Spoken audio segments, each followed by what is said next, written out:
আমার হাতটা ওনার এখানে মানে কোমরের পিছনে রাইফেল আছে, আমার হাতটা ওনার কোমরে দিয়ে বলল যে সাহস বেশি হয়ে গেছে না, এই দুইটা গুলিও তোমাদের লাগবে না।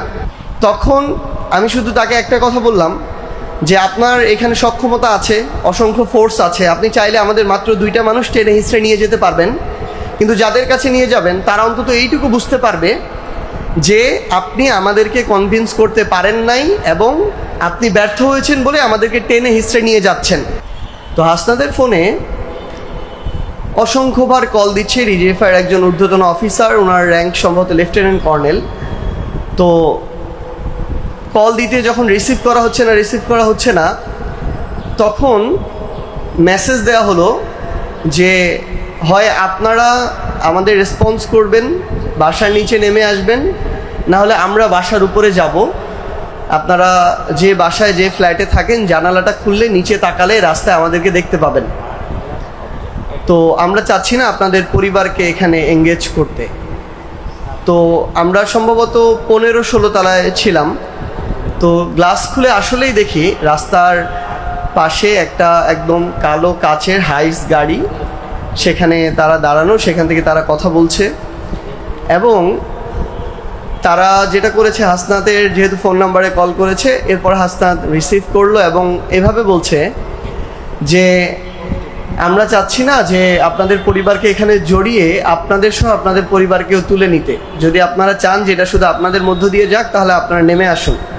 এবং এরই কনসিকুয়েন্স হিসেবে ওই বাসার নিচে গিয়ে তারা ভাঙচুর পর্যন্ত করে।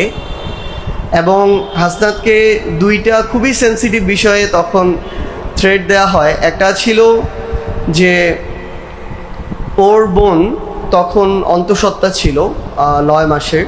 তো এরকম বলা হয় যে আমরা তো চাচ্ছি না যে আপনার বোন এমন অসুস্থ অবস্থায় একটা কঠিন পরিস্থিতির মধ্য দিয়ে যাক, আমরা চাচ্ছি এটা শুধু আপনাদের উপর দিয়েই যাক, তাহলে আপনার বোন পর্যন্ত যেন এটা না যায়, যদি আপনারা এটা চান নেমে আসেন।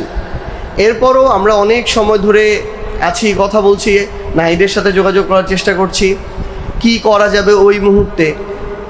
এর পরবর্তীতে তাদের আরেকটা কল, আরেকটা থ্রেট, যেটা হচ্ছে হাসনাতের আম্মু তখন কুমিল্লার দেবিদ্বারে থাকতো। তো বলল যে আপনার আম্মু এখন যে বাসায় আছে এই বাসার সামনের দরজাটা এরকম, দরজার সামনে আমাদের কিছু লোকজন আছে, তো আমরা তো মা পর্যন্ত যেতে চাইনি, কিন্তু আপনারা নিয়ে যেতে বাধ্য করছেন।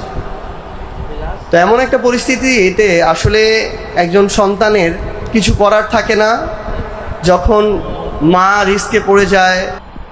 হাসনাত আব্দুল্লাহ এবং তার সহযোগীরা বাংলাদেশের জন্য যা করেছে, আর আমরা যদি আজকে এখানে বসে বসে হাসনাতের অপমান দেখি, সেটা খুবই লজ্জাজনক। তাই আপনি যে দলই করুন, বিএনপি করুন, জামাত করুন, অথবা অন্য কোনো দল করুন, জুলাই বিপ্লবে বিশ্বাসী যে দলেরই হন না কেন, এখানে আসুন। হাসনাত এবং সাদিক কায়েমের উপর যদি কোনো আঘাত আসে, সে আঘাত আমরা বুকে পেতে নেব, তাতে আমাদের রাজনৈতিক পরিচয় লাগবে না।